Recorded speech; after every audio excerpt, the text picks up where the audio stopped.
Hello everyone, welcome to our YouTube channel education wire. आज हम बात करने वाले हैं एक नोवेला के बारे में, ऑफ माइस एंड मैन, जो कि जॉन स्टेनबर्ग ने लिखा है। सबसे पहले हम बात करते हैं जॉन स्टेनबर्ग की। इनका टाइम पीरियड है 1902 से 1968। ये American novelist, play right, essayist and short story writer थे। इनकी ये जो बुक है ऑफ माइस एंड मैन, ये पब्लिश हुई 1937 में। इससे रिलेटेड, इसके टाइम पीरियड से रिलेटेड एक और चीज़ है जो है ग्रेट डिप्रेशन। उसके बारे में अभी हम बात करेंगे।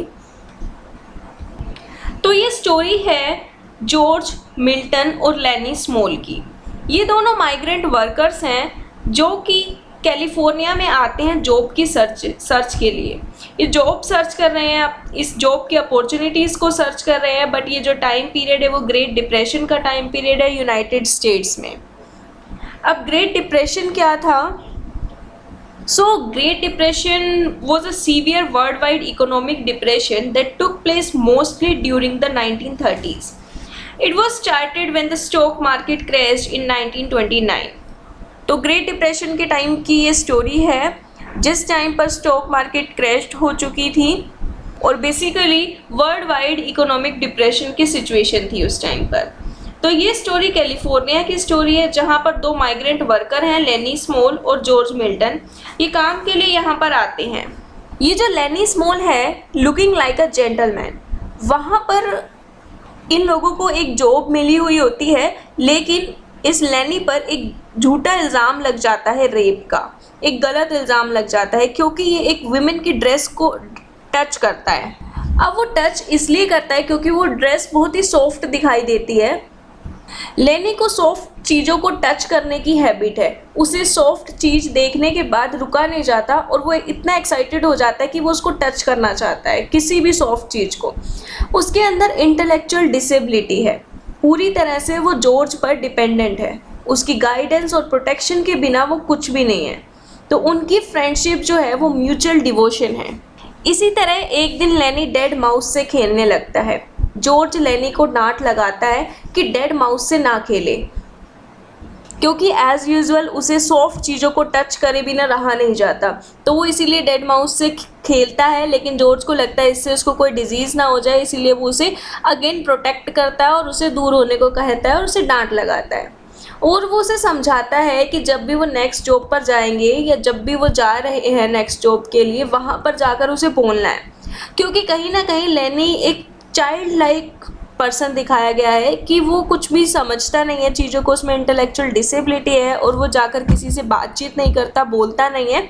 इसीलिए जॉर्ज उसको समझाता है कि जहाँ पर भी हम जाएंगे वहाँ पर जाकर तुम्हें बोलना है अपनी जॉब के लिए। इसी तरह कभी वो लोग कैचअप ख़त्म हो जाने पर या फिर कभी डेड माउस से खेलने पर या कभी ना बोलने की वजह से लड़ते हैं। इनफैक्ट जॉर्ज उसको डांट लगाता है।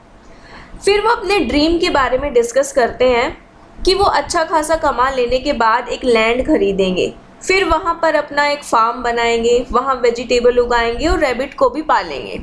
वो नेक्स्ट डे रैंच पर जाते हैं, वो जगह जहाँ पर हॉर्सेस को रखा जाता है। वहाँ पर उनको काम मिल जाता है।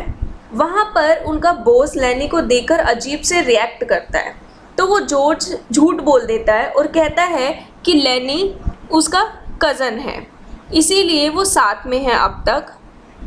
फिर वो जिस जगह पर जाते हैं, जहाँ रैंच जो जगह है जहाँ पर घोड़ों को रखा जाता है, वहीं पर ये लोग एक इंसान से मिलते हैं जो कि ओल्ड मैन है, कैंडी। इसके पास एक डॉग होता है और ये लोग एक और इंसान से वहाँ पर मिलते हैं जो कि है करली। ये बॉस का ही बेटा है और एक है वहाँ पर करली की वाइफ। ये जो करली की वाइफ है, ये हर किसी से फ्लर्ट करती रहती है। जब भी जॉर्ज और लेनी अकेले होते हैं तो करली की वाइफ उनसे फ्लर्ट करने लग जाती है। उसके बाद ये दो वर्कर से मिलते हैं, जिसमें एक है स्लिम और एक है कार्लसन। ये जो स्लिम है ये स्किल्ड म्यूल ड्राइवर है, उससे मिलते हैं ये जॉर्ज और लेनी दोनों। स्लिम भी उनकी रेयर फ्रेंडशिप पर कमेंट करता है। फिर वो उसके बाद कार्लसन से मिलते हैं जो कि एक अनदर वर्कर है। वो आपस में बात करते हैं कि स्लिम के डॉग ने काफ़ी पपीज़ दिए हैं अभी अभी, तो उनमें से एक पपी को कैंडी को दे देते हैं और जो कैंडी का डॉग है उसे शूट कर देते हैं, क्योंकि ये जो डॉग है कैंडी का, ये किसी डिजीज़ से सफ़र कर रहा होता है। तो वो सोचते हैं कि इसे पेनलेस डेथ दे देनी चाहिए और डेथ का वेलकम करना चाहिए, क्योंकि यही इस डॉग को रिलीफ पहुंचा सकती है। अब नेक्स्ट डे जॉर्ज स्लिम को बता देता है कि लेनी उसका कज़न नहीं है बल्कि दोस्त है, और वो उसे बताता है कि किस तरह लेनी हर बार ट्रबल में फंस जाता है। फिर स्लिम किसी काम से बाहर चला जाता है और कर्ली अपनी वाइफ को ढूंढ रहा होता है। उसे लगता है कि उसकी वाइफ स्लिम के साथ है, तो वो अपना गुस्सा निकालने के लिए लेनी से झगड़ा करना शुरू कर देता है। लेनी लड़ाई में कर्ली का एक हाथ क्रश कर देता है। नेक्स्ट मॉर्निंग लेनी को अकेला देखकर कर्ली की वाइफ उससे फ्लर्ट करना स्टार्ट कर देती है। वो लेनी को कहती है कि वो एक मूवी स्टार बनना चाहती है। लेनी उसे बताता है कि उसे भी सॉफ्ट चीज़ों को टच करने की हैबिट है, उसे सॉफ्ट चीज़ों को देखकर रुका नहीं जाता, वो चीज़ों को टच करना चाहता है। तो वो कहती है कि तुम मेरे हेयर्स के साथ खेल लो। जब वो उसके हेयर्स को जोर से टाइटली पकड़ लेता है तो वो रोने लगती है। उसे चुप करवाने के लिए वो उसकी गर्दन को तोड़ देता है। उसकी गर्दन को तोड़ने के बाद लेनी वहाँ से भाग जाता है और जाकर सेलिनास रिवर के पास खड़ा हो जाता है, क्योंकि ऐसा जॉर्ज और लेनी ने डिसाइड किया था कि जब भी लेनी किसी ट्रबल में फंस जाए तो भागकर वहाँ आ जाए और जॉर्ज का वेट करे। जॉर्ज वहाँ पर आता है और लेनी को सारी बात बताता है। लेनी की सारी बात सुनता भी है और अपनी बात भी उसे बताता है। उसे अपना ड्रीम सुनाने लगता है, जिस ड्रीम के बारे में वो पहले डिस्कस करते हैं कि अच्छा खासा कमा लेने के बाद वो एक फार्म खोलेंगे, रैबिट को पालेंगे। ये सारी बातें वो आपस में एक दूसरे से करते हैं। जॉर्ज ये सारा ड्रीम उसको सुनाने लगता है कि कितना अच्छा होगा वो दिन जब हमारे पास ये सारी चीज़ें होंगी। फिर जॉर्ज लेनी को मार देता है। ये सब कुछ स्लिम को ही समझ में आता है और वो जॉर्ज को कंसोल करने लगता है और वो उसे वहाँ से लेकर चला जाता है। तो दोस्तों ये तो थी इनकी summary of mice and the man की। अब बात करते हैं कुछ इम्पोर्टेंट पॉइंट्स के बारे में। रिलेशनशिप बिटवीन टू कैरेक्टर्स, सबसे ज़्यादा तो इसमें मेन फोकस किया गया है कि दो कैरेक्टर्स के बीच में रिलेशनशिप कैसा था। तो जैसा कि आपने देखा लेनी और जॉर्ज के बीच में रिलेशनशिप कैसा था, वो दोनों एक दूसरे के साथ ही रहते थे। जॉर्ज हमेशा उसको प्रोटेक्ट करता रहता था, क्योंकि लेनी उसके बिना मुसीबत में पड़ जाता था, वो हमेशा उसको प्रोटेक्ट करता था। तो एक फ्रेंडशिप दिखाई गई है, एक म्यूचुअल रिलेशन दिखाया गया है। साथ ही साथ कंपेनियनशिप भी दिखाई गई है कि एक दूसरे के कंपेनियन थे वो। लाइफ में हर किसी को कंपेनियन की ज़रूरत होती है, चाहे वो दोस्त हो या फिर किसी और रूप में।